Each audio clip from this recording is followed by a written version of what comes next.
Estaba sentada en el centro de la fiesta que, supuestamente, celebraba mi ascenso, pero me sentía como si estuviera sobre ascuas. La sonrisa en mi rostro había empezado a anquilosarse después de casi una hora. Mi suegra, Carmen, estaba en la cima de su euforia con su pelo permanentado, los labios de un rojo chillón y un vestido estampado comprado en el Corte Inglés, adornado con varios collares de perlas de imitación. Pregonaba a los cuatro vientos el éxito de su nuera a toda la mesa. Pero yo sabía que, a sus ojos, mi ascenso no era motivo de orgullo, sino una oportunidad de oro para explotarme.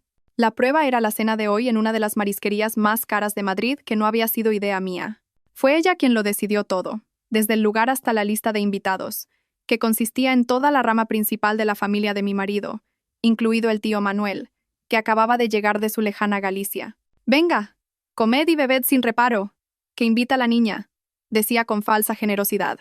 Carmen me dio una palmadita en la mano. Su voz era dulce como la miel, pero su mirada cortaba como un cuchillo. Lucía, mi niña, acaba de ser ascendida a jefa de departamento. Su sueldo ahora es para tirar cohetes. Esta cena no es nada comparada con su corazón agradecido, ¿verdad?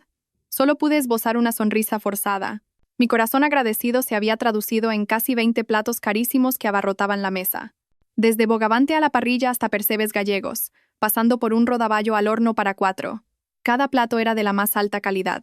Miré a mi marido, Javier, buscando un atisbo de complicidad, pero él estaba absorto en su móvil, deslizando el dedo por la pantalla sin cesar, completamente ajeno a la realidad. Su rostro era una máscara de indiferencia, como si la persona que enfrentaba la presión financiera y las indirectas de su familia no fuera su esposa. La cena casi había terminado, y todos estaban satisfechos. Suspiré para mis adentros, deseando que aquella tortura terminara pronto. Pero justo en ese momento, Carmen golpeó la mesa, atrayendo la atención de todos. «Un momento. Esto no es suficiente para una celebración de verdad», proclamó con grandilocuencia. «Camarero, venga aquí, por favor». Un joven empleado con un impecable uniforme blanco se acercó apresuradamente, inclinándose ligeramente. «Dígame, señora, ¿tenéis cangrejo real en este restaurante?», preguntó Carmen, levantando la barbilla con arrogancia. Su papada tembló ligeramente. El camarero pareció sorprendido por un momento, pero rápidamente recuperó su profesionalidad. «Sí, señora. Tenemos cangrejo real de Alaska, fresco, directamente del vivero». «Perfecto. Tráigame el más grande que tenga». Sus palabras cayeron como un martillo sobre mi cabeza. Sentí que la sangre se me helaba. «¿Un cangrejo real? ¿Aquí?», logré decir, tratando de que mi voz no temblara. «Mamá, ya estamos todos llenos. Si pedimos más, va a sobrar. Es un desperdicio». Carmen me fulminó con la mirada. «¿Desperdicio? ¿Qué desperdicio? ¿No ves que tu tío Manuel ha venido desde Galicia? Quizás no ha probado el cangrejo real en su vida. ¿Te ascienden y no eres capaz de invitar a tus mayores a una comida decente? ¿Qué clase de respeto es ese?». El tío Manuel, que hasta ahora solo había comido y bebido en silencio, habló con la voz ronca por el vino. «Pues tu madre tiene razón. La suerte hay que compartirla. Si ganas dinero, sobrina, es justo que tus tíos disfruten un poco también». Toda la mesa se unió al coro. «Claro, Lucía. Una ocasión así solo se presenta una vez al año. No seas tan calculadora. Sentí la garganta seca». El camarero, probablemente notando la tensión, intervino en voz baja. «Disculpe, señora, el precio del cangrejo real es bastante elevado. El más grande puede pesar unos 5 o 6 kilos. El precio actual es de 200 euros el kilo». 200 euros el kilo. Un solo cangrejo podría costarme más de 1.000 euros, casi un mes entero de mi sueldo ganado con esfuerzo. Miré a Carmen con ojos suplicantes, pero ella solo sonrió con desdén, una sonrisa llena de desafío. «El dinero no es problema», dijo, agitando la mano con aire de superioridad. «Mi nuera se encarga de todo. Tráiganos el más grande, ¿entendido? Que sea el que nade con más fuerza en ese vivero». El camarero me miró con compasión, como esperando una confirmación final. Todas las miradas de la mesa estaban clavadas en mí. Sentí la satisfacción en los ojos de mi suegra, la indiferencia de mi marido y la codicia indisimulada de los parientes. Sabía que si me negaba, me convertiría instantáneamente en la nuera desagradecida, tacaña y desconsiderada a ojos de todos. Respiré hondo, el aire salado del restaurante llenando mis pulmones fríos. Cerré los ojos por un segundo, luego los abrí y miré directamente al camarero. Debajo de la mesa, mi mano se había cerrado en un puño, mis uñas clavándose en mi palma. Sí, oí decir a mi propia voz, extraña y sin vida: «Haga lo que dice mi madre». En el instante en que me vi forzada a asentir a la absurda petición de mi suegra, me volví hacia Javier con un último rayo de esperanza, una débil llama que esperaba que él, como mi marido, como el hombre de nuestra pequeña familia, dijera algo. No necesitaba que se enfrentara a su madre de forma agresiva. Una simple frase tranquilizadora, una suave advertencia como mamá, ¿ya es demasiado? No podremos terminarlo. O... En otra ocasión invito yo al tío a ese plato habría sido suficiente para no sentirme tan sola. Pero no. Javier ni siquiera levantó la cabeza. La luz de la pantalla del teléfono proyectaba un brillo azulado e insensible sobre su rostro. Sus ojos estaban pegados a ella, sus dedos se deslizaban rápidamente, y de vez en cuando una leve sonrisa se dibujaba en sus labios. ¿Qué estaba viendo? ¿Un vídeo gracioso? ¿Una partida de un juego? ¿O escribiendo a alguien? Fuera lo que fuese, era más importante que su esposa, que estaba siendo acorralada. Su silencio era peor que 1000 críticas.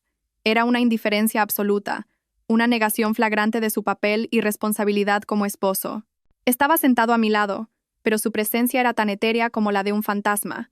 Se convirtió en un espectador en la historia de su propia familia, cargando todo el peso y la incomodidad sobre mis hombros. Me dejó sola para luchar contra el tsunami que era su familia, mientras él se refugiaba seguro en su isla personal, envuelto en el mundo virtual de su teléfono.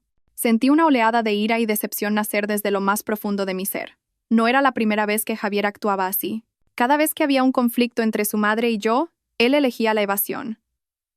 Temía enfrentarse a su madre, una mujer autoritaria y déspota, temía disgustarla, temía tener que elegir. Su cobardía se había convertido en el escudo perfecto para los excesos de Carmen y en el cuchillo más afilado que se clavaba en mi corazón día tras día. Recordé los primeros días de nuestra relación. El Javier de entonces no era así. Era un hombre cálido, atento, que siempre me cogía la mano con fuerza y me decía que me protegería de todas las tormentas. Esa promesa ahora sonaba irónica. La mayor tormenta de mi vida era, precisamente, su madre. Y él, en lugar de ser mi paraguas, era el primero en correr a buscar refugio, dejándome empapada bajo una lluvia de humillación. El camarero se había ido para cumplir la orden de la reina madre. El ambiente en la mesa volvió a animarse, pero esta vez el tema principal era el cangrejo real que estaba por llegar. Comentaban sobre su tamaño, su sabor, su precio astronómico, con una emoción que no intentaban ocultar. Reían y hablaban como si el cangrejo fuera un regalo caído del cielo, y no algo comprado con mi sudor, mis lágrimas y mi humillación. Me volví a mirar a Javier. Esta vez le di un codazo suave. Se sobresaltó, levantando la cabeza de la pantalla, con los ojos algo desenfocados. ¿Eh? ¿Qué pasa? ¿No vas a decir nada? Mi voz sonaba quebrada por el resentimiento. Frunció el ceño fingiendo no entender. ¿Decir qué? El cangrejo. Mamá ha pedido un cangrejo de más de 1000 euros. ¿Te parece normal? Javier suspiró. Ese suspiro tan familiar que emitía cada vez que me quejaba de su madre. Miró a Carmen, que reía alegremente en la cabecera de la mesa, y luego se volvió hacia mí, hablando en un susurro, como si temiera que los demás le oyeran. Venga, cariño, lo importante es que mamá esté contenta. El tío Manuel casi nunca viene de visita. Dale el gusto. Considéralo un gesto de respeto. Respeto. Esa palabra. Era como un aro de hierro que aprisionaba mi vida desde que entré en esta familia. Cada exigencia irracional de mi suegra se justificaba con esa palabra, y mi marido, en lugar de ponerse del lado de la razón, siempre era quien apretaba más fuerte ese aro. ¿Respeto? ¿Sabes cuánto dinero le he dado a tu madre en gestos de respeto durante los últimos 3 años? Quise gritar, pero solo pude decirlo entre dientes. ¿Sabes de dónde salió el dinero para ese bolso de marca que está presumiendo? ¿Lo sabes? Basta, por favor, me interrumpió Javier, agarrando mi mano bajo la mesa. Pero no fue un gesto de consuelo, sino un apretón de advertencia. Estamos delante de todo el mundo. No montes una escena. Ya hablaremos en casa. ¿Hablar en casa? Reí amargamente. Una risa más amarga que la hiel. ¿Acaso hemos hablado de verdad alguna vez? ¿O siempre soy yo la que habla, tú te callas y todo sigue igual? Javier no respondió. Retiró su mano y, una vez más, buscó refugio en su lugar seguro, el teléfono. Se sumergió en él, fingiendo que nuestra conversación nunca había ocurrido. Volvió a ser un fantasma, dejándome sola, atrapada entre la presunción de mi suegra y mi propia y absoluta desesperación. Supe en ese momento que ya no podía esperar nada de este hombre. Si quería salir de este lodazal, tendría que luchar por mi cuenta. Sola. Cuando la presencia de Javier se volvió invisible, la carga sobre mis hombros pareció multiplicarse. Ahora no solo tenía que enfrentarme a mi suegra, sino también a la presión de una mesa llena de los que se autodenominaban mayores. El director del coro que adoctrinaba a la nuera no era otro que el tío Manuel, el hombre de piel curtida por el sol de Galicia y un fuerte acento gallego. Lucía carraspeó después de apurar una copa de orujo. Escucha lo que te digo. Para una mujer lo más importante es ser buena esposa, buena madre y buena nuera. Y ser una buena nuera incluye la gratitud y el respeto. Has llegado a ser jefa de departamento gracias a la buena estrella de esta familia. Tu marido es un buen hombre, trabajador, y tu suegra se desvive por vosotros. Deberías sentirte afortunada y saber cómo agradecerlo. Soltó un largo discurso, cada palabra como una aguja clavándose en mi orgullo. ¿La buena estrella de esta familia? Javier, un buen hombre trabajador, era un simple administrativo con un sueldo mediocre, cuyos días se dividían entre los videojuegos y las cañas con los amigos. ¿Mi suegra se desvivía por nosotros? Solo se desvivía por sacar el dinero de mi bolsillo para meterlo en el suyo. Carmen, al encontrar un aliado, se envalentonó. Mojó un trozo de bogavante en la salsa y, mientras masticaba ruidosamente, añadió: el tío Manuel no podría haberlo dicho mejor. Yo tuve la suerte de tener un hijo como Javier, y él tuvo la suerte de casarse con una mujer inteligente que sabe ganar dinero. Por eso siempre le digo, si tu mujer gana dinero, tienes que dejar que se lo gaste, que tenga la oportunidad de mostrar su gratitud a sus suegros. Así es como debe ser. Dijo aquellas palabras con total naturalidad, como si el hecho de que yo tuviera que satisfacer sus caprichos desmedidos fuera una obligación, un privilegio que se me había concedido. Los otros parientes, como un rebaño de ovejas, se unieron al coro. Es verdad, Carmen tiene razón, dijo una prima. En nuestros tiempos, las nueras no tenían tanta libertad como ahora. Teníamos que servir en casa de los suegros de sol a sol y obedecer sin rechistar. Lucía es una afortunada. Exacto, asintió otro tío. Hay que ser agradecido en esta vida. Si ganas dinero pero no cuidas de tus mayores, el dinero no se quedará contigo mucho tiempo.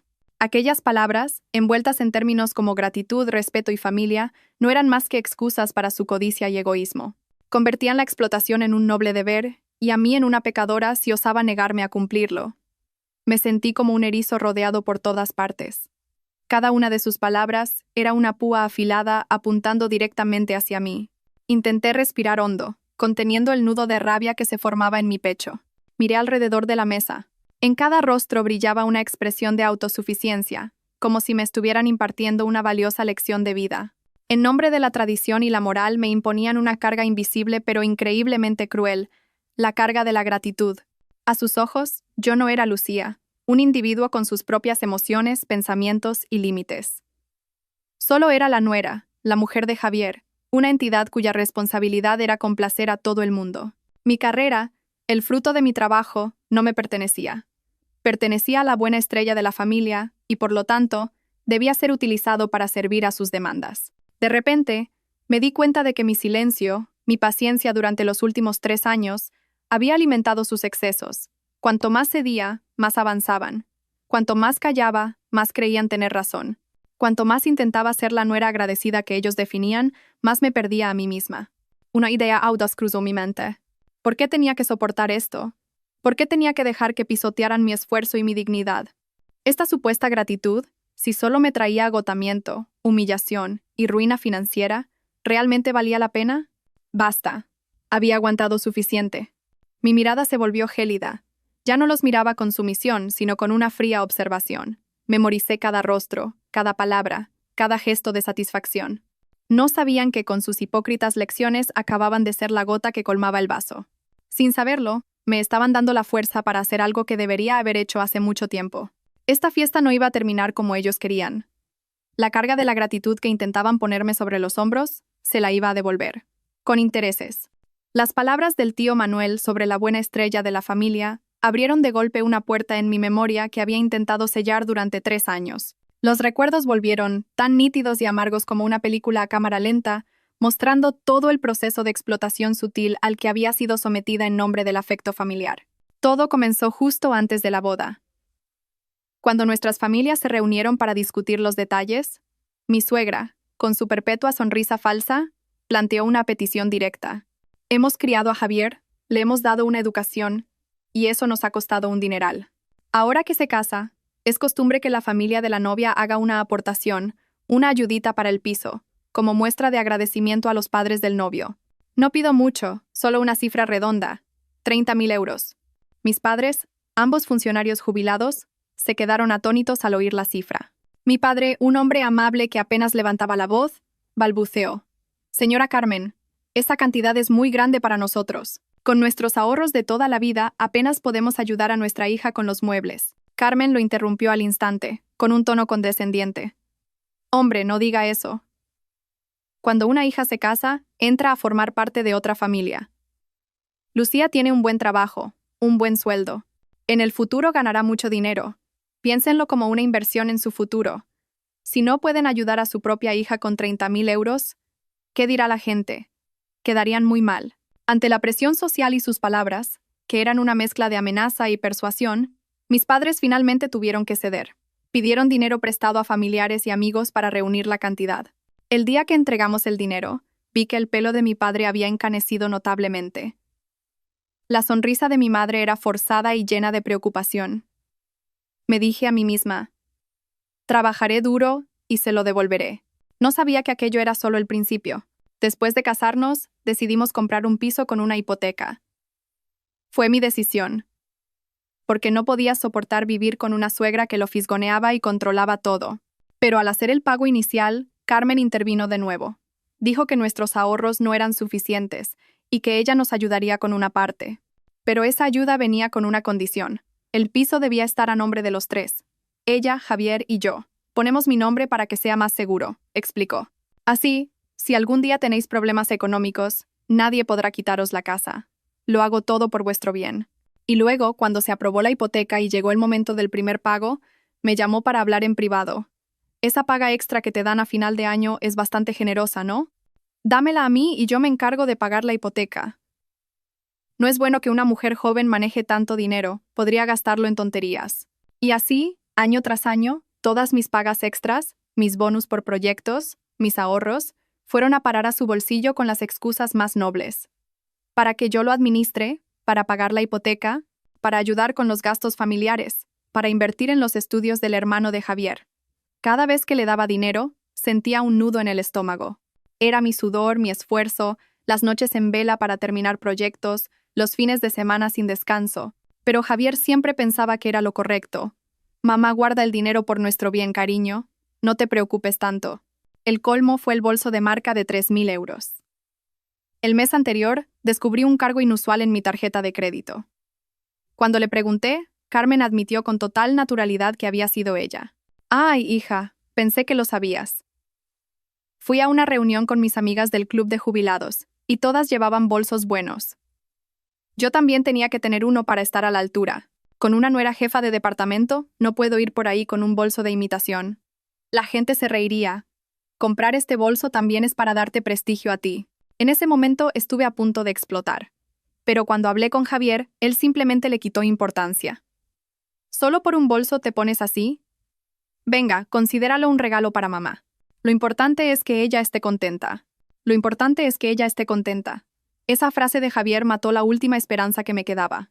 Me di cuenta de que, a los ojos de mi marido y su familia, yo no era una compañera a la que amar y respetar, sino simplemente un cajero automático. Mi existencia solo tenía valor mientras pudiera satisfacer sus demandas materiales. La película de mis recuerdos se detuvo. Volví a la realidad de la ruidosa cena. El sabor amargo en mi boca era peor que el del vino que acababa de beber. Los 30.000 euros de la ayuda para el piso, incontables pagas extras y ahorros. 3.000 euros por un bolso, y ahora, más de 1.000 euros por un cangrejo real. Todas esas cifras danzaban en mi cabeza, sumando una deuda gigantesca. Una deuda que no era mía con ellos, sino de ellos conmigo. Una deuda de dinero, de esfuerzo y de los años de juventud que había malgastado viviendo oprimida y humillada. No, no permitiré que esta deuda siga creciendo. Es hora de levantarme y reclamar todo lo que me pertenece. Mientras en la mesa seguían maravillados con el inminente cangrejo real, seguían llegando otros platos. Una fuente de vieiras a la gallega, doradas y fragantes, fue colocada en el centro. El olor a ajo, perejil y jamón era delicioso para cualquiera, pero para mí era una señal de peligro. Soy gravemente alérgica al marisco de concha, especialmente a las vieiras y las ostras. Con solo probar un bocado, mi garganta empezaría a picar, mi cara se hincharía y tendría dificultades para respirar. Este no era ningún secreto en la familia. Desde que llegué, se lo había dejado claro a mi suegra y a Javier. Incluso una vez tuve que ir a urgencias por comer por error un trozo de empanada que contenía un poco de zamburiña, y sin embargo, ahora, Carmen, mi suegra, se mostraba entusiasmada ante el plato. Cogió la cuchara de servir, tomó una viera entera, con su sofrito y su pan rallado, y la depositó directamente en mi plato. «Toma, nuera, come mientras está caliente», dijo con una voz empalagosa. «Las vieras de aquí son fresquísimas. Come, que tiene mucho fósforo. Las mujeres tenéis que comer mucho marisco para tener la piel bonita». Su acción me dejó helada. La mesa guardó silencio por un instante, y varias miradas curiosas se dirigieron hacia mí. Miré la viera en mi plato y luego levanté la vista hacia Carmen. En sus ojos no vi ni una pizca de amabilidad o preocupación, sino una mirada desafiante, una satisfacción maliciosa. Ella sabía perfectamente que era alérgica. Esto no era un descuido, era un acto deliberado, un ataque directo y cruel. Quería humillarme, demostrar su poder delante de los parientes. Intenté mantener la calma, esforzándome por hablar con suavidad. «Gracias, mamá, pero se te ha olvidado. No puedo comer vieras, soy alérgica». Carmen hizo una mueca de desdén, fingiendo sorpresa. «Anda ya, ¿otra vez con la alergia? ¿Qué mujer más delicada?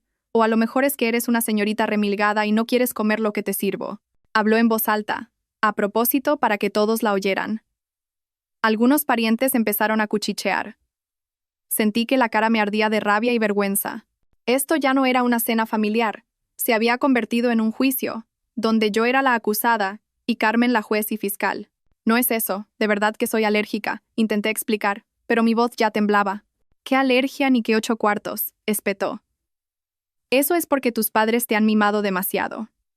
Pero ahora estás en la casa de tu marido, y tienes que adaptarte. Venga, prueba un poquito, que no te vas a morir». «A lo mejor si lo pruebas se te quita la alergia y todo», dijo, y soltó una carcajada burlona. Los demás también se rieron. Sus risas eran como puñales en mi orgullo. Trataban mi condición médica como una broma. Veían mi preocupación como un capricho. Miré la vieira, luego los rostros risueños a mi alrededor, y un sentimiento de asco me invadió. Asco no solo por el plato que podría matarme, sino por estas personas. Personas que se hacían llamar familia, pero que me trataban con una crueldad y una indiferencia inhumanas. Respiré hondo y aparté el plato. «Lo siento, no puedo comerlo. Si no me crees, puedes preguntarle a Javier». Él mismo me llevó a urgencias una vez por culpa de esto. Arrastré deliberadamente a Javier a la conversación, esperando que, al menos esta vez, no se quedara callado. Esperaba que, ante un asunto que afectaba a la salud y la vida de su esposa, mostrara un mínimo de responsabilidad. Todas las miradas se volvieron hacia él. Por fin se dignó a levantar la cabeza del teléfono, con una expresión de desconcierto. Me miró a mí, a su madre, y luego a la viera. Su silencio se prolongó durante lo que pareció una eternidad, y supe en ese instante que, una vez más, estaba sopesando, valorando qué era peor, disgustar a su madre o proteger a su esposa. Y también supe hacia qué lado se inclinaría siempre su balanza. La viera yacía allí como un testimonio de la amargura y la humillación que estaba sufriendo. No era solo un plato de comida, era una prueba, una declaración de guerra. Y en esta guerra, sabía que estaba completamente sola. El silencio de Javier en ese momento se hizo denso, más incómodo que las risas de los parientes. Le miré, al hombre con el que compartía mi vida, el que había jurado protegerme y que ahora se encogía como un niño culpable. Me miró a mí, luego a su madre. Sus labios se movieron, pero no emitió sonido alguno. La cobardía estaba grabada en cada rasgo de su cara, una cobardía que me provocaba ira y lástima a partes iguales. Finalmente, tras una lucha interna que pude ver claramente, Javier actuó. Pero no fue la acción que yo esperaba. No me defendió abiertamente. En lugar de eso, de forma sigilosa, casi a escondidas, estiró el brazo, cogió el plato de vieras de delante de mí y lo puso frente a él. Luego, con la misma sutileza, me acercó su plato de pan. Todo el proceso se desarrolló en silencio, como un ladrón en plena faena. Una vez hecho, levantó la cabeza para mirar a Carmen, esbozó una sonrisa conciliadora y dijo en una voz débil, casi un susurro: «Mamá, es que es alérgica de verdad. La otra vez acabó en el hospital. Llámelo como yo, no te preocupes». Su acción y sus palabras, en lugar de conmoverme, despertaron en mí una profunda decepción. Aquello no era protección. Era una actuación torpe, una solución cobarde. No se atrevió a enfrentarse directamente a su madre, a señalar su malicia. Simplemente eligió la salida más fácil, apaciguar la situación asumiendo él la bomba que su madre me había lanzado. No lo hizo por mí, sino por él mismo, por su miedo al conflicto, su pánico a tener que tomar partido. Carmen miró a su hijo y luego a mí. Hizo una mueca de desprecio. Ya ves, ya tiene a su maridito para defenderla. Hay que ver qué mujeres, siempre necesitando que le saquen las castañas del fuego. Ni para comer sirve sola. No sintió el menor remordimiento. Al contrario, interpretó el acto de Javier como una prueba de que yo era débil y problemática. Y Javier, tras cumplir con su deber, agachó la cabeza y se puso a comer la viera como si fuera el manjar más exquisito del mundo, sin atreverse a mirarme a los ojos. Miré al hombre a mi lado con el corazón helado. Acababa de interpretar un papel trágico, el de héroe a su pesar, pero para mí no era más que un mal actor en una obra aún peor. Pensó que con eso me había protegido, pero en realidad solo había reafirmado mi posición en esta familia, la de una extraña, una persona sin voz, alguien cuya seguridad podía ser objeto de burla, y que necesitaba la caridad de su marido para salir ilesa. La ira en mi interior ya no ardía, se había enfriado y solidificado en un bloque de hielo. Ya no esperaba nada, ya no me sentía decepcionada. Porque para decepcionarse, primero hay que tener esperanza, y mi esperanza en Javier acababa de morir por completo. Poco después del drama de las vieras, por fin apareció el plato estrella. 2 camareros, con visible esfuerzo, trajeron una enorme bandeja de porcelana blanca sobre la que reposaba un colosal cangrejo real, de un rojo intenso. Sus patas espinosas se extendían desafiantes, desprendiendo un vapor fragante a mantequilla y ajo. Toda la mesa exclamó un «¡Oh!» de admiración. Los ojos del tío Manuel brillaban, y los sobrinos más jóvenes gritaban de emoción. Toda la atención se centró en aquel monstruo marino de más de 1.000 euros. Carmen, en su papel de anfitriona, sonrió satisfecha. Este era el momento que había estado esperando. El momento de demostrar su poder y generosidad con el dinero de otros. Con mi dinero. «Venga, venga, que reparto yo», dijo, arremangándose y cogiendo las tenazas con destreza. «El tío Manuel es el invitado de honor, así que se lleva la mejor parte». Con un gesto decidido, partió la pinza más grande y carnosa y la colocó en el plato del tío Manuel. «Toma, tío, come, que está caliente. La carne de este cangrejo es dulce y firme». A continuación, dividió el cuerpo del cangrejo, la parte más sabrosa, en varios trozos. Uno grande para su marido, otro para el primo de más edad. Las siguientes pinzas más grandes fueron repartidas entre los que ella consideraba de mayor rango en la mesa. Su hijo del alma, Javier, por supuesto, recibió una pinza bien hermosa. La aceptó sin mirarme, concentrado en extraer la carne como si fuera la recompensa por su reciente rescate. Yo observaba en silencio. Las manos de Carmen se movían de forma calculada. Cada trozo de cangrejo que servía era una afirmación de la jerarquía y el valor de cada persona a sus ojos. Finalmente, cuando en la bandeja solo quedaban unas pocas patas delgadas y la pinza más pequeña, casi todo cáscara, se volvió hacia mí. Cogió esa pinza minúscula y la lanzó en mi plato con un ploc, un gesto brusco y sumamente irrespetuoso. Luego dijo, con voz sonora, como si me estuviera haciendo un favor: «Toma, esto para la nuera. Come poquito, que últimamente te veo más llenita. Las mujeres tenéis que cuidar la línea, o si no, el marido se queja». Toda la mesa volvió a estallar en carcajadas. Sus palabras, una humillación pública disfrazada de preocupación, dolieron más que una bofetada. Yo era la que pagaba esta cena de lujo, este cangrejo gigante. Pero lo que recibía era la sobra, la pinza más pequeña, acompañada de una crítica sobre mi aspecto. La injusticia era palpable, desnuda y cruel. No era solo un trozo de cangrejo, era el símbolo de todo lo que había soportado. Yo ponía el esfuerzo, el dinero, mi juventud, y solo recibía las migajas, las críticas y el desprecio. Ellos disfrutaban alegremente del fruto de mi trabajo mientras me arrojaban los restos, creyendo que me hacían un gran favor. Miré la pinza solitaria en mi plato. Era pequeña y patética, exactamente igual que mi posición en esta familia. Un enfado gélido me recorrió la espalda, pero esta vez no lo demostré. No dije nada. Simplemente cogí la pinza y en lugar de comerla, la coloqué cuidadosamente al lado del plato. No la iba a comer. No iba a aceptar esa limosna humillante. Sabía que mi acción silenciosa tenía más peso que 1000 palabras. Y vi por un instante cómo la sonrisa de Carmen se tensaba. Después de regodearse con el reparto del cangrejo, Carmen aún no estaba satisfecha. Necesitaba más aplausos, más halagos para alimentar su vanidad. Aprovechando el ambiente festivo, de repente, colocó su bolso nuevo sobre la mesa. Un bolso de piel de color burdeos, con el logo de una marca famosa, brillando bajo las luces del restaurante. «Oye, mirad todos», carraspeó, buscando deliberadamente la atención. ¿A qué es bonito mi bolso nuevo? La gente volvió a admirarlo. La prima cogió el bolso, acariciando la suave piel. «¡Qué preciosidad, Carmen! Es de marca, ¿verdad? Debe de ser carísimo». Carmen sonrió de oreja a oreja. Me lanzó una mirada cargada de intención y dijo con orgullo: «Pues claro, cuesta 3.000 euros. Fue mi Lucía, que es un sol». Vio que su suegra iba a todas partes con un bolso viejo y cutre, y le dio pena que hiciera el ridículo con sus amigas, así que me lo compró en secreto como regalo.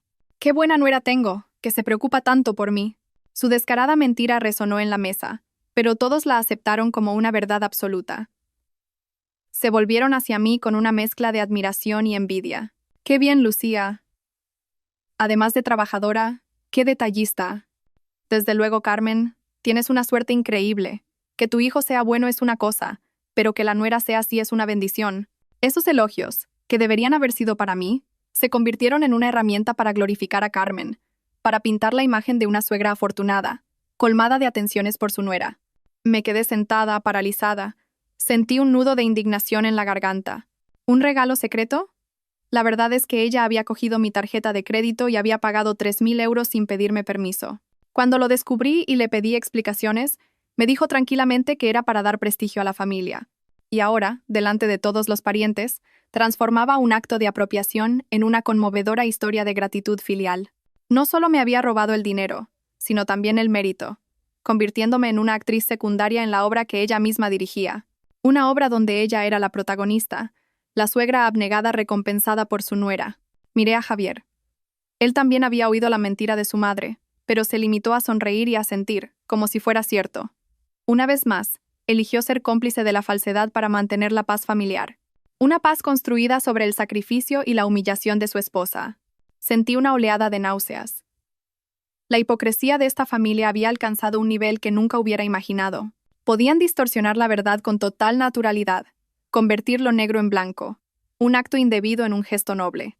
Y esperaban que yo me callara, que sonriera y representara mi papel de nuera agradecida. No, no voy a actuar más. Esta obra tiene que terminar. Miré el bolso burdeos que pasaba de mano en mano como un trofeo. Ya no era un artículo de lujo, era una prueba. La prueba de la codicia y la mentira de mi suegra, y de la cobardía de mi marido. Y junto con el cangrejo real y la vieira, sería el atrezo final en el acto de mi rebelión. La cena por fin llegaba a su fin. Todos estaban saciados de comida y vino. Las conversaciones se habían vuelto insulsas, y algunos ya bostezaban. Yo solo esperaba el momento de levantarme y huir de aquel lugar asfixiante. Mientras un camarero retiraba los platos vacíos, presencié una escena lamentable. Dos de los tíos, aprovechando un descuido general, metieron rápidamente varias cajetillas de tabaco caro y una botella de licor casi llena en sus bolsos. Su torpe y furtivo acto no pasó desapercibido para mí. Sonreí amargamente para mis adentros. Dios los cría y ellos se juntan. En una familia donde la matriarca era codiciosa e hipócrita, no era de extrañar que los demás tuvieran comportamientos similares. Finalmente, el joven camarero se acercó de nuevo, esta vez con la cuenta dentro de una elegante carpeta de cuero negro. Como era de esperar, se dirigió a Carmen, la persona que había hecho todos los pedidos y había actuado como anfitriona durante toda la noche. «Aquí tienen la cuenta, señor». Antes de que pudiera terminar, Carmen lo interrumpió con un gesto de la mano, señalándome con la barbilla de manera altiva. «A mí no, dásela a la que paga». La mirada del camarero mostró una breve confusión, pero rápidamente se giró hacia mí. Se acercó, se inclinó ligeramente y colocó la carpeta sobre la mesa, justo delante de mí. «La cuenta de su mesa, señora». La mesa, que hasta entonces había sido un murmullo de conversaciones, se quedó en un silencio sepulcral. Todos los sonidos parecieron desvanecerse. Todas las miradas, sin excepción, se clavaron en mí y en la carpeta. El ambiente se tensó de una forma extraña. Estaban esperando a que yo, la oveja sumisa, cumpliera con mi último deber, pagar. Mi mano tembló ligeramente al abrir la carpeta. Una larga ristra de números me golpeó la vista, impresa en negrita en la última línea. Total, 4.588 euros. 4.588 euros. La cifra fue como un puñetazo en la cara. Aunque me lo esperaba, no pude evitar quedarme en shock. Casi 5.000 euros por una cena. Eché un vistazo rápido a los conceptos. La comida superaba los 3.000 euros. El cangrejo real, de casi 6 kilos, se había llevado más de 1.000. Sumando el vino, los licores, incluidos los que los tíos se habían guardado, el 10% de IVA y el servicio, la cifra final era astronómica. Equivalía a casi 3 meses del sueldo de mi marido. Era el dinero que mis padres tardarían años en ahorrar. Y ahora se había esfumado en una sola noche para satisfacer la vanidad de mi suegra y el estómago sin fondo de unos parientes con los que apenas tenía relación. Levanté la vista y recorrí la mesa. Vi la satisfacción en los ojos de Carmen. Vi una mezcla de alivio y cierta incomodidad en el rostro de Javier. Vi la curiosidad expectante en los demás. Nadie parecía lamentar la enorme suma de dinero que yo estaba a punto de pagar. Para ellos, era mi responsabilidad. Algo obvio. El shock dio paso a una calma extraña. El bloque de hielo en mi pecho se hizo más sólido. Ya está. Ha llegado el momento decisivo. El silencio en la mesa se prolongó hasta volverse insoportable. Era como la calma mortal que precede a una gran tormenta. Todos me miraban conteniendo la respiración, sus ojos como cientos de agujas invisibles apuntando hacia mí. Finalmente, fue Carmen quien rompió el silencio. Carraspeó y me urgió con una falsa impaciencia. «Lucía, ¿a qué esperas? Paga ya, que los camareros tienen que recoger. Si tardamos mucho, van a pensar mal de nosotros». Sus palabras eran una orden, una presión para no dejarme escapatoria, siempre usando la opinión de los demás como arma contra mí. Respiré hondo, intentando calmar mi corazón acelerado. No miré a Carmen ni a nadie más. Mis ojos seguían fijos en la cifra de 4.588 euros de la factura. El número parecía bailar, burlándose de mi estupidez y mi sumisión durante todos estos años. Entonces, actué con lentitud, deliberadamente, como en una escena a cámara lenta. Alargué la mano y cogí mi bolso. Un sencillo bolso de oficina negro, el polo opuesto al llamativo bolso de 3.000 euros de mi suegra. El sonido de la cremallera al abrirse fue seco y claro en el silencio. Todos seguían cada uno de mis movimientos. Javier suspiró aliviado, probablemente pensando que por fin iba a ceder, que la farsa terminaría en paz. Abrí mi cartera. Dentro, mis tarjetas de crédito estaban ordenadas, incluida aquella con el límite alto que Carmen había usado para comprar su bolso. Mi mano se deslizó sobre ellas. Todos esperaban que sacara una, pero no. Mis dedos se detuvieron justo antes de tocar la tarjeta. Me detuve de repente. Levanté la cabeza lentamente. Esta vez, no evité su mirada. Miré directamente a los ojos de mi suegra. Una mirada frontal, sin sumisión ni miedo. En el fondo de mis ojos, ella pudo ver la frialdad y la determinación de alguien que ha sido acorralado y ya no tiene nada que perder. Luego, mis ojos se posaron en Javier. Se encontró con mi mirada y se sobresaltó. La sonrisa de alivio de su rostro se desvaneció, reemplazada por una expresión de desconcierto y preocupación. Parecía intuir que algo no iba bien. Finalmente, paseé la vista por toda la mesa, observando cada rostro satisfecho y curioso. La sonrisa forzada que había mantenido toda la noche desapareció, dando paso a una expresión fría e impasible. Mi mano dentro del bolso no sacó ninguna tarjeta. En su lugar se cerró con fuerza. El momento de la verdad había llegado, y sabía que después de esta noche ya no existiría la Lucía sumisa y dócil. Mi mano, en lugar de sacar una brillante tarjeta de crédito, agarró algo diferente de mi bolso. Era un dossier grueso, cuidadosamente guardado en una carpeta de plástico azul. Dejé la carpeta sobre la mesa con un golpe seco. El sonido, aunque no fue fuerte, retumbó como un trueno en la sala silenciosa, sobresaltando a todos. «Pagar», dije. Mi voz ya no era temblorosa ni débil, sino fría y firme. «Creo que antes deberíamos saldar otra deuda, mamá». Carmen frunció el ceño, su expresión pasando de la satisfacción a la confusión y un ligero enfado. «¿Qué deuda? ¿De qué tonterías estás hablando?». No le respondí de inmediato. Deslicé la carpeta por la mesa hasta que se detuvo justo delante de ella. Aquí dentro están todos los extractos de mi cuenta de los últimos 3 años. He marcado cuidadosamente cada una de las transferencias, cada cantidad que me pediste prestada o que guardaste por mí. Desde pagas extras y bonus hasta los 3.000 euros que usaste con mi tarjeta para comprarte el bolso. El total exacto es de 40.000 euros. 40.000 euros. Pronuncié la cifra con claridad, cada sílaba como una piedra arrojada a un lago en calma. Toda la mesa se quedó muda. El rostro de Carmen cambió de color, pasando del rojo al blanco y luego a un tono ceniciento. Sus labios pintados de rojo temblaban. «Mientes. Estás mintiendo». «Me estás calumniando», balbuceó, pero su voz había perdido toda su autoridad. ¿Calumniar? Sonreí con amargura, sin emoción. Volví a meter la mano en el bolso, esta vez sacando una pequeña grabadora de voz. Apreté el botón de reproducir y una conversación resonó en la sala. La voz salamera y presumida de Carmen era inconfundible. ¿Qué te preocupas? Mi nuera es tontita, y más buena que el pan. Todo lo que le digo lo hace. Todo el dinero que gana me lo da a mí para que se lo guarde. No se entera de nada. ¿El bolso de 3.000 euros? ¡Ja! Le cogí la tarjeta y listo. Le dije que me lo había regalado una amiga y se lo tragó enterito. Si tienes una vaca lechera, hay que saber ordeñarla, ¿no crees? La grabación era de una conversación que había tenido con una de sus amigas y que yo había grabado por casualidad la semana anterior. Cada palabra se oyó con una claridad demoledora, destapando su rostro codicioso e hipócrita delante de toda la familia. Apreté el botón de parar. El silencio era tan profundo que se podía oír el zumbido de una mosca. Los rostros de los parientes ya no mostraban curiosidad, sino asombro, incredulidad y un poco de vergüenza. El tío Manuel, que me había sermoneado sobre el respeto, ahora tenía la cabeza gacha y las orejas rojas. Carmen estaba petrificada en su silla, temblando, mirándome con los ojos desorbitados, como si no pudiera creerlo. Abrió la boca para decir algo, pero no le salió ni un sonido. La miré directamente a los ojos, mi voz manteniendo su frialdad. La cena de hoy cuesta casi 5.000 euros. Consideremos que los restos de los 40.000 que me debes.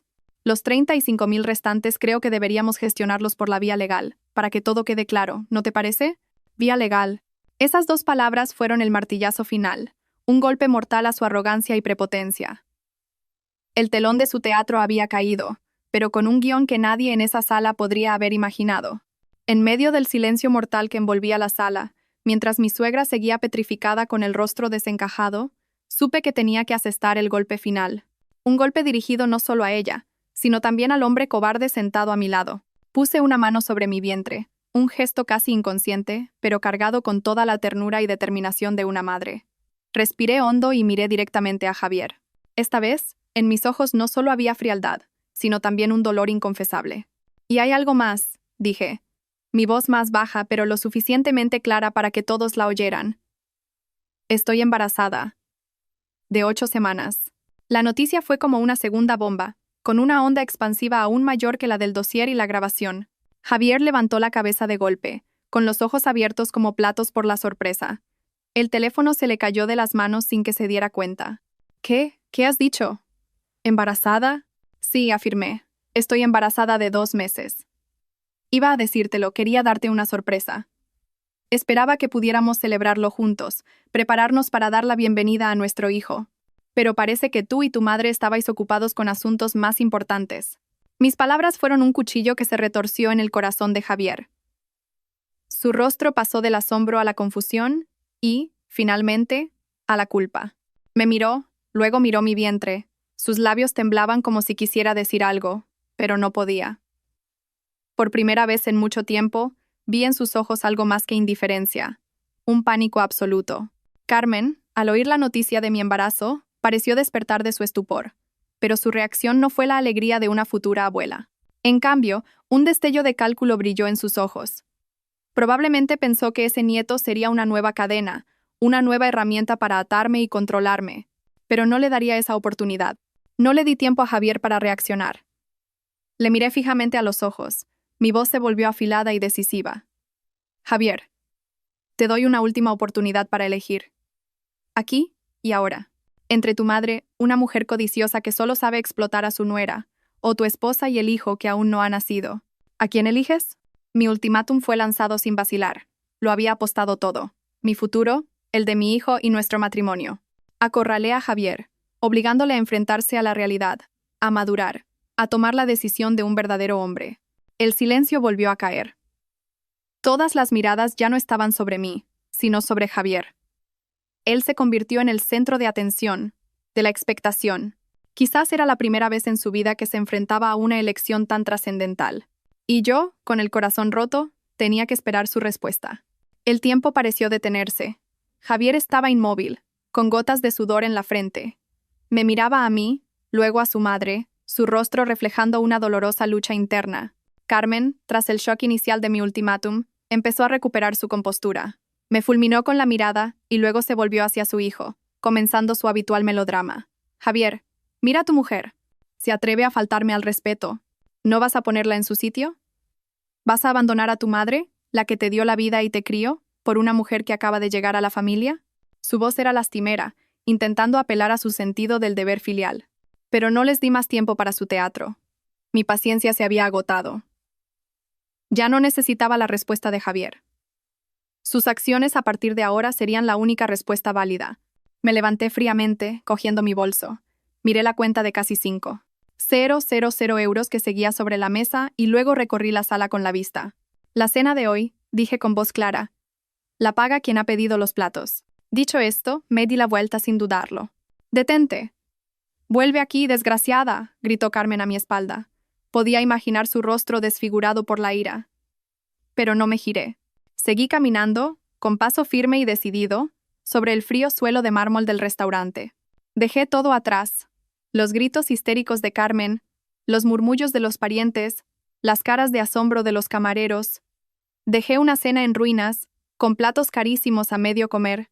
Dejé a un marido cobarde, paralizado entre dos fuegos, y dejé la enorme factura como una bomba de relojería.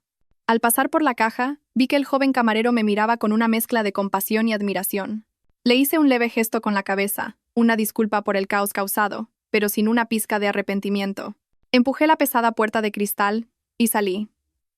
El aire fresco de la noche me llenó los pulmones y sentí que por fin podía respirar. Respiré hondo, sintiendo una libertad y un alivio que se extendían por todo mi cuerpo. Por primera vez en 3 años, sentí que era yo misma. Había roto el aro de hierro llamado respeto que me había encadenado durante tanto tiempo. Pasara lo que pasara mañana, aunque mi matrimonio terminara, sabía que había hecho lo correcto. Había protegido mi dignidad y, lo más importante, el futuro del pequeño ser que crecía en mi interior. La fiesta había terminado, pero mi batalla no había hecho más que empezar. No había caminado mucho. Mientras esperaba el ascensor en el vestíbulo del edificio, un brazo me detuvo. No necesité darme la vuelta para saber quién era. «Lucía, espera», era la voz de Javier. Había corrido tras de mí. Me solté de su agarre, pero no me fui. Me giré para enfrentarlo. Su rostro era un caos de ira, confusión y un atisbo de pánico. «¿Pero qué demonios has hecho?», casi gritó, aunque intentaba controlar el volumen. «¿Por qué has montado este numerito? ¿Sabes que has dejado en ridículo a toda la familia?». Le miré directamente a los ojos, con frialdad. «¿En ridículo? ¿Te preocupa la imagen? Cuando tu madre me humilló públicamente, cuando me obligó a comer algo a lo que soy alérgica, ¿pensaste en mi dignidad? Cuando inventó la historia del bolso de 3.000 euros para presumir, ¿pensaste en la verdad? Cuando toda tu familia se unió para explotarme económicamente, ¿pensaste en mi esfuerzo?». Cada pregunta era una lanza directa a su cobardía. Javier retrocedió un paso, sin palabras, incapaz de rebatir nada. Yo, tartamudeó. «Pero es mi madre, no puedes». «Sí, es tu madre», le corté. «Y yo soy tu mujer, y el bebé que llevo dentro es tu hijo». ¿Alguna vez te has parado a pensar con quién tienes una responsabilidad? ¿O para ti tu única responsabilidad es ser un buen hijo, mientras tu mujer y tu hijo se las arreglan solos? Su silencio fue la respuesta. Sonreí amargamente. «No hace falta que respondas. Ya sé la respuesta». Me giré y pulsé el botón del ascensor. La luz indicaba que bajaba. Al ver mi determinación, Javier entró en pánico y volvió a agarrarme del brazo. «Lucía, no te vayas. Por favor, hablemos en casa. No hagas más escándalo, te lo ruego». «¿A casa?». Me volví a mirarlo con lástima. ¿Sigue siendo esa mi casa? ¿O solo es el lugar donde tu madre puede seguir explotándome y tú puedes seguir evadiendo tus responsabilidades? No, Javier. No voy a volver allí. ¿Y a dónde vas a ir? Eso no es asunto tuyo, dije con firmeza. Pero deberías prepararte. El lunes a las 9 de la mañana tenemos una cita. Javier me miró perplejo. ¿Una cita? ¿Qué cita? Le miré y lancé mi golpe final. He concertado una cita con mi abogado, en el despacho de la calle Serrano, número 15. Será mejor que tú y tu madre seáis puntuales. Hablaremos allí, con la ley de por medio. Justo cuando terminé de hablar, las puertas del ascensor se abrieron. Entré, sin mirar atrás ni una sola vez al hombre que se había quedado paralizado en el pasillo. Mientras las puertas se cerraban, vi cómo su expresión cambiaba. La ira y la confusión habían desaparecido, dejando solo el horror y la tardía comprensión de que todo había ido demasiado lejos. Por fin entendió que no era un enfado pasajero. Era una guerra, y yo estaba preparada. Esa noche no volví al piso que había pagado en su mayor parte. Tampoco fui a casa de mis padres. No quería preocuparles más. Fui a casa de Sofía, mi única amiga de verdad, la que había sido testigo de muchas de las humillaciones que había sufrido. En cuanto me vio, sin decir una palabra, me hizo entrar y me preparó un vaso de leche caliente. No lloré. Me quedé sentada en silencio, sintiéndome vacía pero, extrañamente, aliviada. Le conté todo, incluido el plan que había preparado. Sofía solo me apretó la mano, con una mirada de compasión y apoyo incondicional. A la mañana siguiente, tal y como esperaba, mi teléfono se convirtió en un huracán. Decenas de llamadas perdidas de Javier, de mi suegro, y de números desconocidos que supuse que eran de parientes. Lo puse en silencio. Necesitaba tranquilidad. Necesitaba mantener la cabeza fría para la batalla que se avecinaba. Cerca del mediodía volvió a llamar mi suegro. Esta vez decidí contestar. Al otro lado, su voz sonaba cansada y suplicante. Lucía, soy yo, tu suegro. ¿Dónde estás? Vuelve a casa, hija. Tu madre. Está destrozada desde anoche. No voy a volver, papá, respondí con calma. Lo que tengamos que hablar, lo hablaremos el lunes por la mañana en el despacho del abogado. No hagas esto, hija, insistió. Tu madre, ella. Antes de que pudiera terminar, oí cómo Carmen le arrebataba el teléfono. Pásame. Maldita seas. ¿Todavía tienes la cara de volver a aparecer? Eres una nuera malnacida. Qué mala suerte tuvo mi casa al acogerte. ¿Quieres vernos a todos muertos para estar contenta? Sus gritos estridentes sonaban terriblemente familiares. Pero esta vez ya no me afectaban. Escuché en silencio, dejando que desahogara toda su furia. Al ver que no reaccionaba con miedo o llanto como de costumbre, se enfureció aún más. Pero al darse cuenta de que sus insultos ya no funcionaban, cambió de táctica. Su voz se volvió de repente débil, lastimera. «Ay, Dios mío, ¿qué he hecho yo para merecer esto? Hija mía, yo. Entonces oí un golpe sordo al otro lado, seguido del grito de pánico de mi suegro. «Carmen, ¿qué te pasa? Despierta. Javier, llama a una ambulancia, rápido. Tu madre se ha desmayado». Una actuación perfecta. Tan perfecta que era ridícula. Si hubiera sido la Lucía de ayer, probablemente me habría asustado, habría corrido de vuelta a casa y habría caído de nuevo en la trampa de la lástima y la culpa. Pero la Lucía de hoy era diferente. Mantuve el teléfono en la oreja, esperando a que el caos al otro lado se calmara un poco, y entonces hablé, con la misma voz tranquila y fría. «Papá, si mamá tiene un problema de salud de verdad, llamada a una ambulancia. Los médicos la cuidarán mejor que yo. Y si no, el lunes a las 9 en el despacho de la calle Serrano, os esperaré allí». Dicho esto, colgué sin darles oportunidad de decir nada más. Apagué el teléfono. Su teatro del desmayo estaba previsto, y no iba a dejar que afectara a mi plan. En este juego, las reglas las ponía yo. El lunes por la mañana elegí un traje de chaqueta color beige, con un maquillaje ligero pero suficiente para ocultar el cansancio de 2 noches de insomnio. Quería presentarme con una actitud profesional, digna y fuerte. No era una víctima que iba a lloriquear. Era una mujer que iba a reclamar justicia para sí misma. El despacho del abogado Alonso estaba en la planta 12 de un elegante edificio de oficinas en el centro de la ciudad. El lugar irradiaba profesionalidad y una cierta solemnidad, con sus paredes de madera y estanterías repletas de gruesos códigos legales. Llegué 15 minutos antes. El abogado Alonso, un hombre de mediana edad con gafas de montura gruesa y una mirada penetrante, ya me esperaba en la sala de reuniones. «Buenos días, Lucía». «¿Está preparada?», preguntó con una voz grave y tranquilizadora. «Estoy preparada, señor Alonso», respondí colocando mi dossier sobre la mesa. Revisamos juntos todas las pruebas por última vez. Cada extracto bancario, cada nota, la grabación de audio, todo estaba organizado de forma lógica y hermética. El abogado Alonso asintió, satisfecho. «Con estas pruebas, tenemos la sartén por el mango. Usted mantenga la calma y déjeme el resto a mí».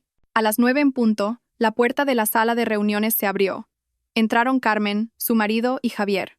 Contrariamente a lo que esperaba, Carmen no venía en silla de ruedas ni parecía haber estado al borde de la muerte.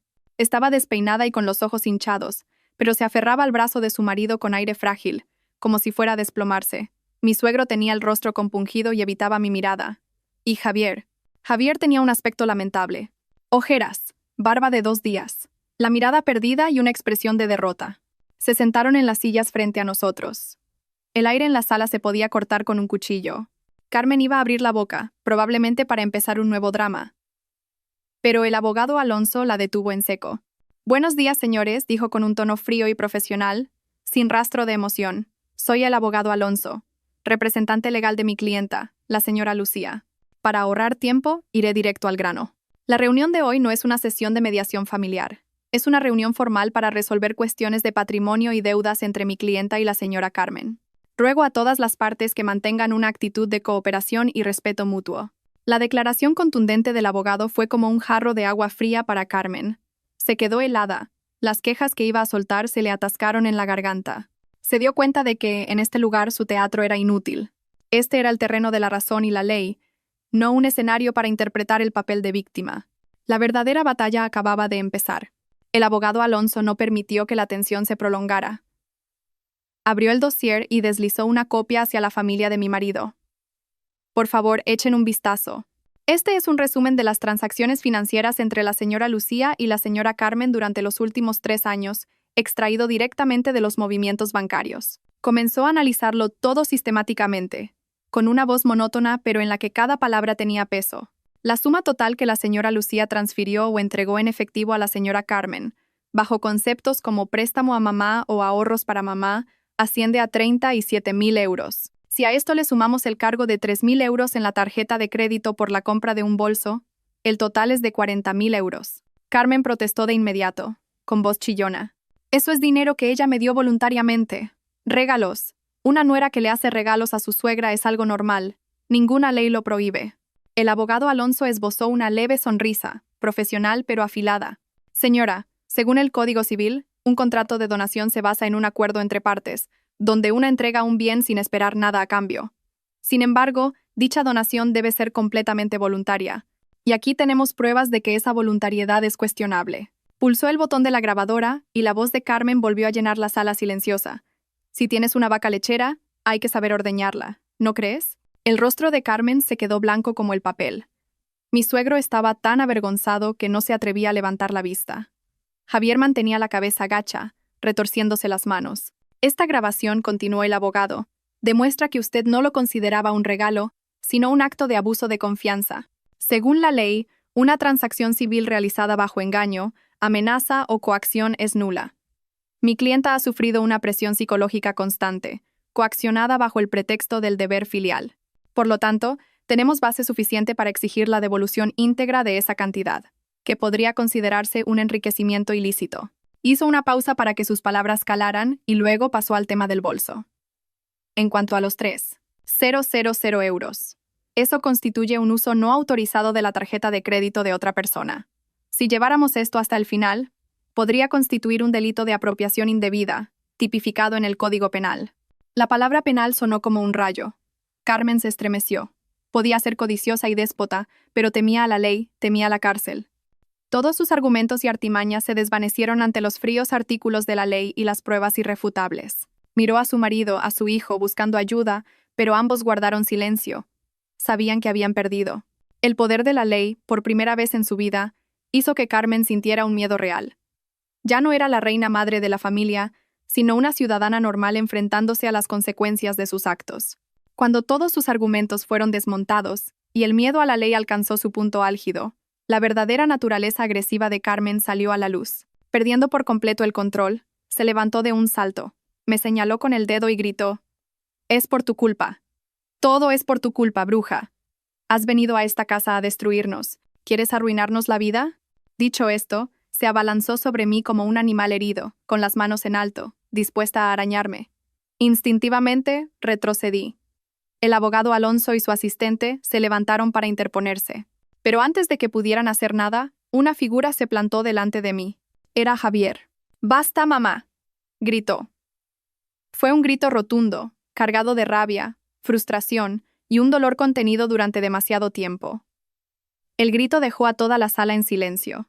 Carmen se detuvo en seco, mirando estupefacta al hijo que siempre había considerado dócil, una marioneta en sus manos. Sus ojos se abrieron de par en par, incrédula. Era la primera vez en su vida que Javier le levantaba la voz a su madre. No se giró para mirarme, pero pude ver cómo le temblaban los hombros. Se encaró con su madre, con los ojos enrojecidos e inyectados en sangre. «Te has equivocado, mamá», dijo con voz ronca pero firme. «Te has equivocado por completo. ¿Cómo has tratado a Lucía todos estos años? Le has quitado su dinero, has pisoteado su dignidad, no la has tratado como a una persona. ¿No te das cuenta? Lucía es mi mujer». Lleva a tu nieto en su vientre. ¿Cómo has podido ser tan cruel? Se señaló el pecho, con la voz quebrada por la emoción. Y yo. Tú me has convertido en un hombre horrible. Un marido cobarde, un inútil que se quedaba mirando mientras humillaban a su mujer sin atreverse a hacer nada. Cometí un error terrible al callarme, al ser tu cómplice. Le he hecho daño a la mujer que más me quiere. La explosión de Javier fue algo que nadie esperaba. Mi suegro estaba atónito. Carmen, completamente hundida. El bastón en el que se había apoyado durante tanto tiempo, la cobardía de su hijo, acababa de romperse. Javier se giró hacia mí. En sus ojos ya no había indiferencia ni confusión, sino un arrepentimiento profundo y sincero. Se acercó a mí y con voz temblorosa, dijo: Lucía, lo siento. Sé que 1000 perdones no son suficientes ahora. Me he equivocado. Te he dejado sola demasiado tiempo. A partir de ahora, no volverá a pasar. Estaré de tu lado, os protegeré a ti y a nuestro hijo. Por favor, dame una oportunidad. Una lágrima rodó por su mejilla. No era una lágrima de debilidad, sino de arrepentimiento. La lágrima de un hombre que por fin había encontrado el valor para enfrentarse a la verdad y asumir la responsabilidad de su vida. En ese momento supe que algo dentro de él había cambiado de verdad. La rebelión de Javier cambió por completo el panorama. Carmen, tras ser desenmascarada por su propio hijo, se derrumbó. Se dejó caer en la silla. Ya no gritaba. Solo sollozaba desconsoladamente con una mirada de derrota. Mi suegro suspiró. Su rostro envejeció varios años de golpe. El abogado Alonso, tras dejar pasar el momento emotivo, recuperó su profesionalidad. Carraspeó, devolviendo a todos a la realidad. Si las partes se han calmado, volvamos al asunto principal.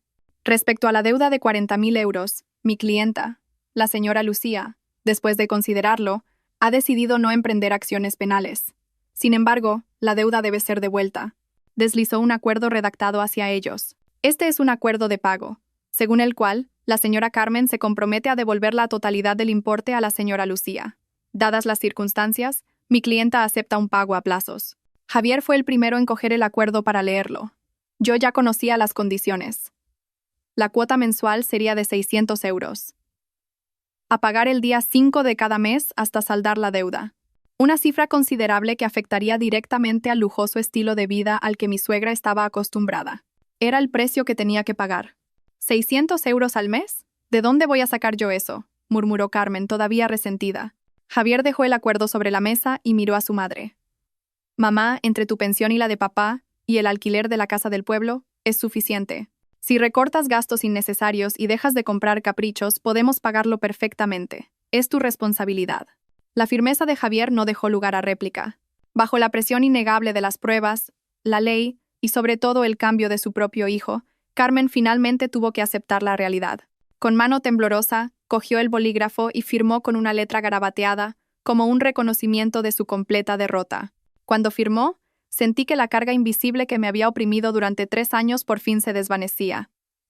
No sentí satisfacción, solo un inmenso alivio. Al salir del despacho, Javier caminaba a mi lado, manteniendo una distancia respetuosa. No se atrevió a cogerme la mano, solo me siguió en silencio. El silencio se prolongó hasta que llegamos al vestíbulo. Lucía, dijo con voz ronca, he alquilado un apartamento cerca de tu oficina. He pensado que, durante este tiempo, tú y el bebé necesitaréis un lugar tranquilo para descansar. No te molestaré, solo. Solo te llevaré comida de vez en cuando. Quiero cuidaros. Le miré sorprendida. Esa acción, ese pensamiento, no se parecía en nada al Javier de antes. ¿Y los honorarios del abogado?, continuó, ofreciéndome una tarjeta bancaria. Usa esto para pagarle al señor Alonso. Considéralo. Lo primero que hago para enmendar mis errores. Le miré a él y luego a la tarjeta. No la acepté. No hace falta. Usaré la primera cuota que pague tu madre para pagar al abogado. Quiero usar su dinero para solucionar el desastre que ella misma ha creado. Javier asintió, algo decepcionado, pero lo entendió. De acuerdo. Lucía, dame tiempo, ¿vale? Te prometo que cambiaré. Te demostraré que merezco ser tu marido y el padre de nuestro hijo. No respondí. Solo le miré en silencio. Sabía que el camino que teníamos por delante no sería fácil. El daño no se borra de la noche a la mañana. La confianza perdida necesita mucho tiempo y esfuerzo para reconstruirse. Pero hoy, al ver el arrepentimiento sincero en los ojos de Javier, al sentir el movimiento de una pequeña vida dentro de mí, Sentí un rayo de esperanza. Había establecido mis límites. Había protegido mi dignidad y el futuro de mi pequeña familia. Me había salvado a mí misma. Ahora, sentía una paz y un control que nunca antes había tenido. Una suave brisa sopló, trayendo el aire fresco de un nuevo día. Sonreí, una sonrisa real por primera vez después de tanta tormenta. Un viejo capítulo se había cerrado. Un nuevo amanecer, un nuevo comienzo lleno de esperanza me esperaba.